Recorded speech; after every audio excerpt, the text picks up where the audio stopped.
100 kilometre अंतरावरून कराड या नगरीमधून आलेले आहेत। दुसरे मान्यवर आहेत डॉक्टर अंकुशजी गोतावळे सर, हे चंद्रपूरवरून आलेले आहेत। आणि कैलाश भाऊ खंदारे हे बुलढाणा येथून आलेले आहेत। म्हणजे प्रत्येक माणूस एक साधारणतः 200 किलोमीटर इतक्या अंतरावरून आलेला आहे। आणि म्हणून या गावातील आरक्षण वर्गीकरणाचा विषय किंवा आरक्षण वर्गीकरणाच्या बाजूने लढणाऱ्या समाजानेही ऐकलं पाहिजे आणि आरक्षण वर्गीकरणाला विरोध करणाऱ्या समाजानेही ऐकलं पाहिजे। मी ॲडसकरांना, ॲडव्होकेट वैजनाथराव वाघमारे साहेब, लक्ष्मणराव वासने, त्यांची सर्व टीम यांना मी धन्यवाद देतो सर, की आजचा हा विचार मंचावर एक स्पष्ट अशा पद्धतीच्या चर्चेला त्यांनी विषय दिलेला आहे की समज आणि गैरसमज, गैरसमज झाल्यामुळं आज या बीड जिल्ह्यातील वातावरण असेल, महाराष्ट्रातील वातावरण असेल की जो मातंग समाज असेल, बौद्ध समाज असेल, हा एकत्र येऊन हा संघर्ष करायचा। कुठला सोहळा असेल, अण्णाभाऊंच्या जयंतीचा सोहळा असेल, बाबासाहेबांच्या जयंतीचा सोहळा असेल, लहुजींच्या जयंतीचा सोहळा असेल किंवा अन्याय अत्याचाराचा विषय असेल, मग तो गायरान जमिनीचा असेल किंवा वेगळ्या कुठल्याही कारणावरून जर एखाद्या दलितावर, ती मातंगावर असेल, बौद्धावर असेल, तर हे दोन्ही समाज एकत्र येऊन त्याचा मुकाबला करायचे।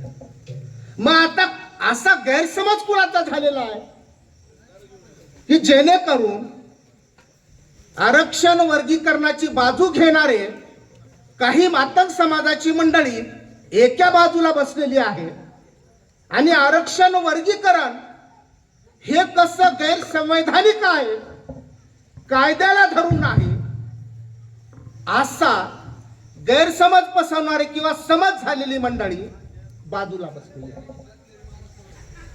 एक गोष्ट खरी आहे की ह्या दोघांपैकी कुणीतरी एक खोटं बोलत असलेला असावं। आरक्षण वर्गीकरणाच्या बाजूनं बोलणारे तरी खोटं बोलत असावेत किंवा आरक्षण वर्गीकरणाला विरोध करणारे हे तरी खोटं बोलत असावे। हे बघा, भांडण होतंय, कुणीतरी कुणावर अन्याय करतं, कुठंतरी कुणाची बाजू चुकते आणि म्हणून ते भांडण होत असते। आताच ह्या दोन भावाचा जो काही या ठिकाणी महाराष्ट्रभरामध्ये वाद निर्माण झालेला आहे, त्या वादामध्ये दोघांपैकी एक कुणीतरी समाजाला खोटं बोलतंय, समाजाला खरं सांगत नाही। आणि सध्याची परिस्थिती काय, खरं काय आहे?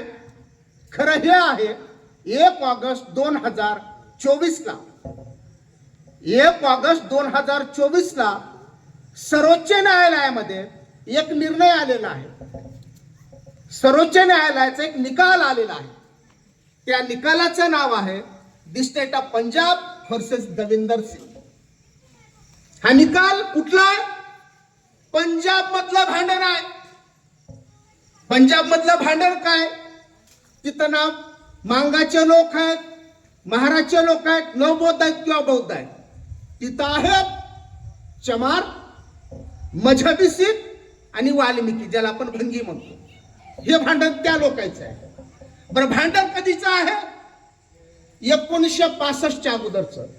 त्यांचं भांडण काय होतं की बाबासाहेबांनं सगळ्यांना सवलती निर्माण करून दिल्यात, बाबासाहेबांनी सगळ्यांना आरक्षण दिलेलं आहे, परंतु त्या आरक्षणाचा लाभ आम्हाला म्हणावा तेवढा मिळत नाही। हे कुणाचं म्हणणं होतं? हे म्हणणं होतं भंगी समाजाचं, म्हणजे वाल्मिकी समाजाचं। त्यांचं काय म्हणणं होतं की संविधानाने सगळ्यांना अधिकार दिलेले, पण ते अधिकार जर शेवटच्या माणसापर्यंत पोहोचत नसतील तर शेवटच्या माणसापर्यंत त्याला दिलेले अधिकार पोहोचल्या पाहिजेत ह्याची जबाबदारी राज्याची आहे, सरकारची आहे. आणि मग सरकारनं काय करावं की जे उठारलेले आहेत त्यांना वेगळं द्यावं. तिथं किती आरक्षण आहे? तिथं 25% आरक्षण आहे. आता कैलास भाऊनं जो विषय सांगितलेला होता त्यांनी खूप घाईमध्ये सांगितलेला आहे, कारण इथं प्रत्येक माणूस 1 तास 1.5 तास 2 तास बोलणारा माणूस आहे. पंजाबमध्ये 25% रिझर्वेशन आहे शेड्यूल कास्टसाठी. महाराष्ट्रामध्ये किती आहे? महाराष्ट्रामध्ये 13% आहे. मग 13%च का आहे? तुमच्या वेस्ट बंगालमध्ये 22% आहे, पंजाबमध्ये 25% आहे, खाली आंध्रामध्ये 15% आहे, मध्य प्रदेशमध्ये तितका लिहित नाही. मग जात कोण लिहितात? जात मांग लिहितात, जात चांभार लिहितात, जात पाशी लिहितात, घाशी लिहितात, डकिलवार लिहितात, धोबी किंवा या ठिकाणचा डक्कलवार आहे, होलार आहे. 59 जातीपैकी 58 जाती त्यांची जात लिहितात. मी अत्यंत जबाबदारीनं बोलतो की सर आत्ता गेल्या 8 दिवसापूर्वी राजरत्न आंबेडकर हे या देशाचं युवा नेतृत्व आहे. फुले आंबेडकरी चळवळीचा मराठी फेस म्हणून संपूर्ण देशामध्ये राजरत्न आंबेडकर साहेबांची ओळख आहे. बरं, मागचं आपण सोडून देऊ. 2026ला आता जनगणना होते आणि त्या जनगणनेमध्ये राजरत्न आंबेडकर साहेबांना सांगितलं की फक्त धर्म लिहायचा, जात जी महार जी जात आहे आपली ती लिहायची नाही. सर, हा जो प्रॉब्लेम आहे हा प्रॉब्लेम 61 पासून आहे. बाबासाहेबांनी 56ला या ठिकाणी हिंदू धर्माचा त्याग केला आणि बौद्ध धर्माची या ठिकाणी धम्म स्वीकारला. आणि धम्म स्वीकारल्याच्या नंतर बाबासाहेबाला पत्रकारांना प्रश्न विचारला, जे कैलास भाऊने या ठिकाणी सांगितलेलं आहे. बाबासाहेबाला पत्रकारांनी प्रश्न विचारला की बाबासाहेब, की तुम्ही आता धर्म सोडलेला आहे, तुम्ही हिंदू धर्म सोडलेला आहे आणि आता तुम्ही आजपासून वेगळ्या धर्मामध्ये तुम्ही गेलेला आहात, मग तुमच्या सवलतीचं कसं, तुमच्या आरक्षणाचं कसं ते जाईल? त्यास बाबासाहेबांचं काय उत्तर होतं? जातीमुळं जर तुला सवलती मिळत असेल तर माझ्या सगळ्या सवलती घेऊन जाय. मला आजपासून माझी जात प्यारी नाही आणि मी माझी जात सोडलेली आहे. जी जात, ज्या जातीचा मला गर्व वाटत नाही ती जात मी आजपासून त्याग करतोय आणि उद्यापासून माझा पुनर्जन्म झालेला आहे, असं बाबासाहेब त्यावेळेस त्यांनी सांगितले. त्यानंतर 56ला हे बाबासाहेबांना सांगितल्याच्या नंतर महाराष्ट्रातील सर्व बौद्धांनी जातीच्या रकान्यामध्ये महार ही जात लिहिली नाही.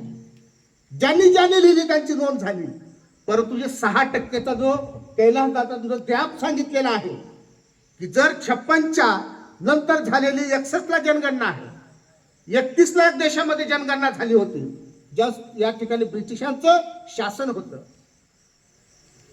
56च्या नंतर 61ला झालेल्या जनगणनेमध्ये आम्ही आमची जात लिहिली नाही आणि मग इतर राज्यामध्ये आरक्षण 15%, 18%, 21%, 22% आणि आमच्याकडे किती? 13%. हे आरक्षण कमी व्हायला कारणीभूत कोण?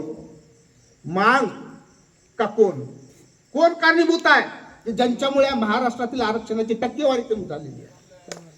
जर तुम्ही त्या 59 जातीच्या यादीमध्ये आहेत तुम्ही, परत सेन्सस मध्ये मग तुम्ही जात लिहित नाही आणि हा टक्का कमी होतो.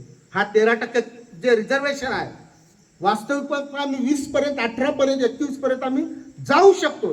हे 13 ते 6 हे जर कन्फ्यूज केलं तर जवळपास 19% रिझर्वेशन महाराष्ट्रामध्ये शेड्यूल कास्टला मिळू शकतं.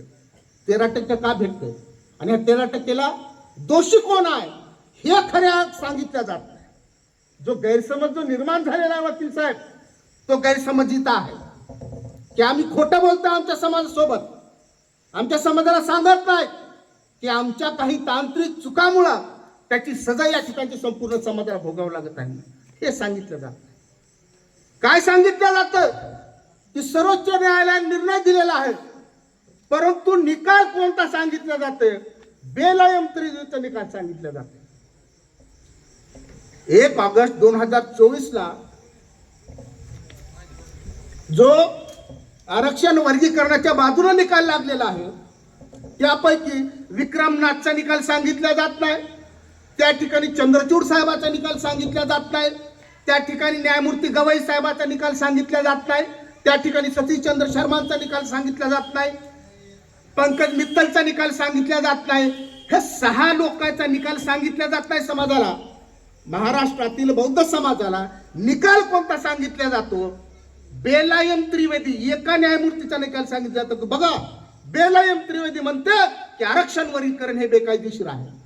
अरे बेलायम त्रिवेदीच्या अगोदर 2004 ला त्या ठिकाणी ईव्हीची न्यायानं सांगितलं नाही ना. परत तुम्ही 2004 चा निकाल एका न्यायमूर्तीचा सांगतात, बाकीच्या 6 न्यायमूर्तीचा तुम्ही निकाल सांगत नाही तुमच्या समाजाला. खोटा कोणत्या समाजाला बोलतोय?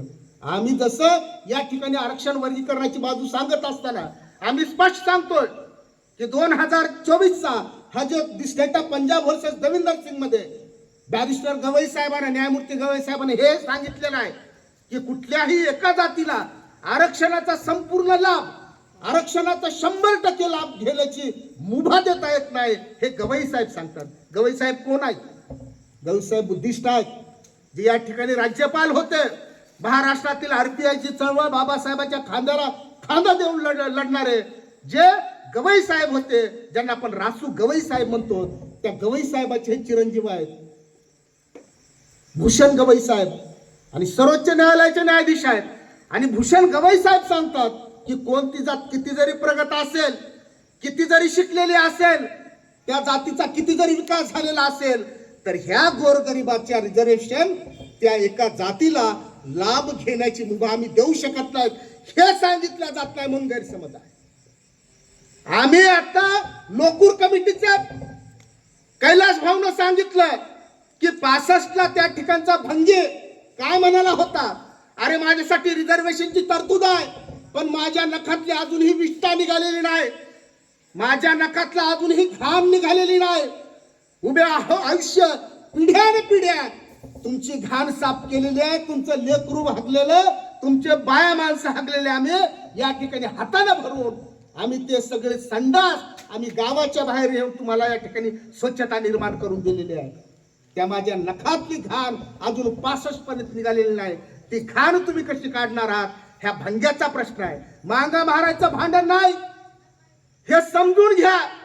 हे देशातलं भांडण मांगा महाराजचं भांडण नाही, हे मजहबी सिखांचं, चांबाराचं आणि भंग्याचं भांडण आहे. आणि हा भंगी म्हणतोय की तू दरवर्षी कलेक्टर व्हायलास, एसपी व्हायलास, तुझा चुलता या ठिकाणी तहसीलदार व्हायलाय, तुझा मेहुणा डेप्युटी कलेक्टर व्हायलाय, परंतु माझ्या संपूर्ण समाजातून एकही साधा तहसीलदार सुद्धा होत नाही, आणि म्हणून मी तहसीलदार तरी तलाठी तरी मी झालो पाहिजे. ही मागणी कुणाची होती? या ठिकाणच्या भंग्यांची होती. आणि त्यांनी हे भांडण खेळलेलं आहे पंजाबमध्ये की आम्हाला वेगळा वाटा पाहिजे. हे भांडण महाराष्ट्राचं नाही, हे आत्ता आपण या भांडणामध्ये शिरलेलो आहेत आपण.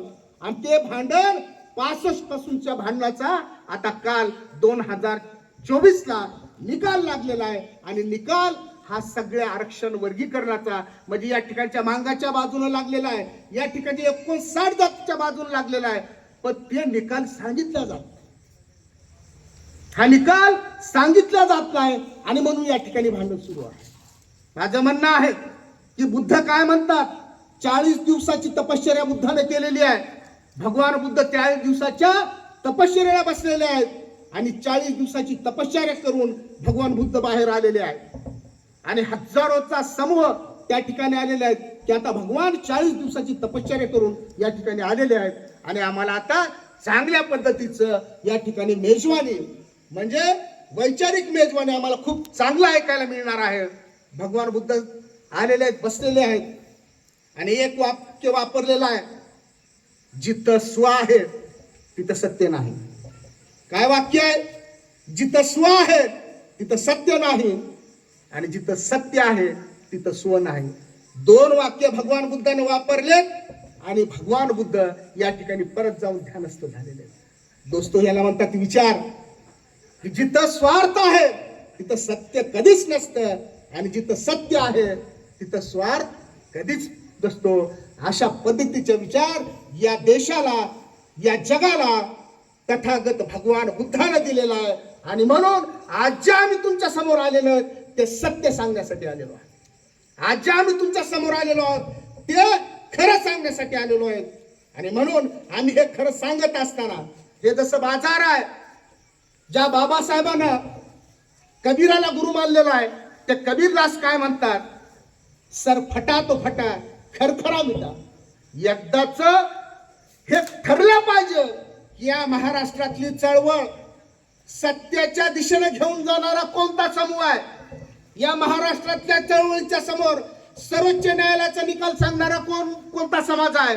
या महाराष्ट्रातील समाजाच्या समोर आर्टिकल 341 सांगणारा कोण आहे, आर्टिकल 15(4) सांगणारा कोण आहे, आर्टिकल 16(4) सांगणारा कोण आहे, आर्टिकल 335 सांगणारा कोण आहे, आर्टिकल 338 सांगणारा कोण आहे. तो मातंग समाज आज ह्या सगळ्या कलमावर बोलू लागलेला आहे. ज्याला तुम्ही येडं समजत होतात ना, ज्याला तुम्ही येडं समजत होतात, आज त्या मांगाची पोरं गावागावामध्ये या ठिकाणी भारतीय संविधानाचा अभ्यास करू लागलेले आहेत. गावागावामध्ये या ठिकाणी सर्वोच्च न्यायालयाचा निर्णय सांगू लागलेले आहेत. आणि ते खरं सांगू लागलेले आहेत. आणि म्हणून हा गैरसमज आहे. काही लोक जाणीवपूर्वक या ठिकाणी लबाडी करू लागलेले आहेत. वर्गीकरणावर चर्चाच करायची नाही, वैकुण्यावर चर्चा करायची. मांगाच्या पोतराजत, मांगाच्या देवकरणी, अरे ते बघूत ना, त्या बघूत त्याचं काय करायचं. ते आता जे काय वाटणीचं भांडण चालू आहे, 2024च्या निकालाचं मी सांगितलं. 6 फेब्रुवारी, 7 फेब्रुवारी आणि 8 फेब्रुवारी 3 दिवस देशाच्या सर्वोच्च न्यायालयामध्ये या ठिकाणी सुनावणी सुरू होती. दिल्लीमध्ये सुनावणी काय सुरू होती, ज्यांना ज्यांना वाटतं की ह्या दलिताचं, अनुसूचित जातीचे आरक्षणाचे गट करायचे, भाग करायचे आणि ते कसे योग्य आहे हे कायदेशीरपणे आमच्या समोर तुम्ही येऊन सांगा. हे कोण म्हणतंय, सर्वोच्च न्यायालय. 5, 6, 7, 6, 7, 8 त्यावेळेस आमच्यासारखे लोक गेले सर्वोच्च न्यायालयामध्ये की बाबा असं असं हे वर्गीकरणच्या बाजूने आम्ही आलेलो आहोत. ज्यांना ज्यांना वर्गीकरण नको होते, आता जे मोर्चा काढतायत, बीडवरून काहीतरी मोर्चा निघणार आहे म्हणा, बाबासाहेबांना प्रत्येकाला अधिकार दिलेला आहे. बिलकुल आरक्षण वर्गीकरण जर अयोग्य असेल, तुम्ही ते अयोग्य कसं आहे तुम्ही सांगितलं पाहिजे, योग्य कसं आहे ते सुद्धा सांगितलं पाहिजे. बाबासाहेबांना प्रत्येकाला अधिकार दिलेला आहे. आणि म्हणून आज आम्ही मांगाची जी लेकरं आहेत, आम्ही आज संपूर्ण संविधान वाचून या ठिकाणी समोर बोलू लागलेलो आहे. आणि म्हणून आम्हाला भीती वाटत नाही. आमच्या बाजूने बाबासाहेब आंबेडकर आहेत, आमच्या बाजूने भारतीय संविधान आहे आणि आमच्या बाजूने सर्वोच्च न्यायालयाचा निर्णय आहे. म्हणून आम्ही या ठिकाणी आडसच्या बाजारामध्ये या ठिकाणी सांगत आहोत. आणि म्हणून कबीरा खड़ा बाजार में लिए लुकाते हाथ, जो फूके घर अपना वो चलो हमारे साथ. ह्या सत्यासाठी जर उद्या तुमच्या घरादाराची राखरांगोळी होणार असेल, या सत्यासाठी जर तुमच्यावर उद्या हल्ले होणार असतील, या सत्यासाठी जर तुम्हाला या ठिकाणी तुमचे मर्डर होणार असतील, तरी घाबरायचं नाही.